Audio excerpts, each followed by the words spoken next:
It's Taylor with CPTV, and we are catching up with some of the most talkative people in Hollywood here at the second annual iHeartRadio Podcast Awards. Let's go.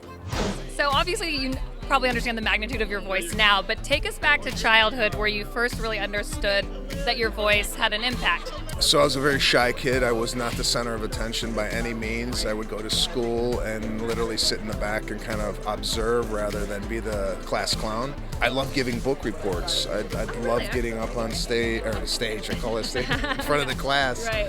and giving a book report and making people laugh. So I kind of substituted laughter for knowledge of knowing what I was talking about. Like, I barely read the book, but I feel like if I made people laugh, they would forget that I didn't read. There So, you go. I yeah. like that trick. That's a little life hack for you out there. You got to be funny in order to get past the fact that you didn't do your homework. Okay. It probably was when I wrote an editorial for our newspaper in my hometown. So I'm from a very small town in Louisiana, and there's a lot of racism that was going on, still is, but more then. And I wrote a letter to the editor about some of the things that I was perceiving and got a lot of feedback and support around that. So I think that was the first time I really recognized that my voice mattered and was important. Sort of thought the day would come where all of a sudden you'd be involved in true crime.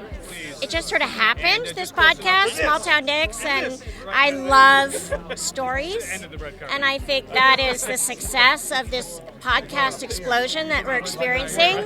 People can't get enough of stories. I know, and you're telling a lot of people's stories, which is so Yes. great. And I just gotta ask, like, how do you sleep at night? Do you just have to turn it off at some point? You're just like, okay. Now I'm totally addicted to the ID Discovery Oxygen, I can't watch the light stuff, which is terrible. But I do have to kind of put it in a box. Much like our detectives who say, yeah, we put it in a box and I lock it. But what I've also learned is they all say the lock isn't that good. You're giving a lot of advice out there, right?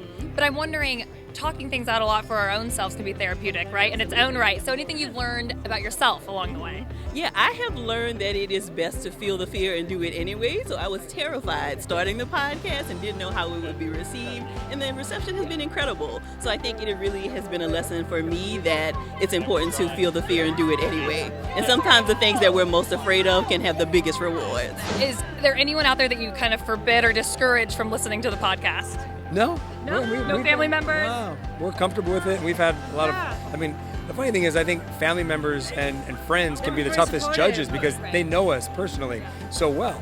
And our friends have all called us going, oh my God, like we're laughing hysterical. We know you guys and this is still killing us.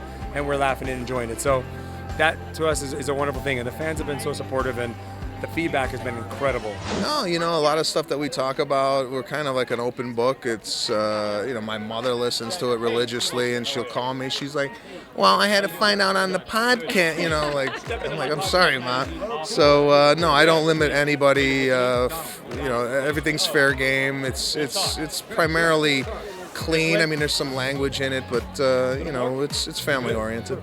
And you said you have kids, right? So when are your own kids able to attend and listen to maybe your stand-up or as your podcast? I have 2 kids under the age of 3, so it's Baby Shark and Cinderella all day long at the house. So no, they don't know what Daddy does yet or anything like that. So we'll soon find out what they think about what Daddy does. You'll have to report back to us on their first book report and let us know how it goes, okay? I will. Thank you. Appreciate it.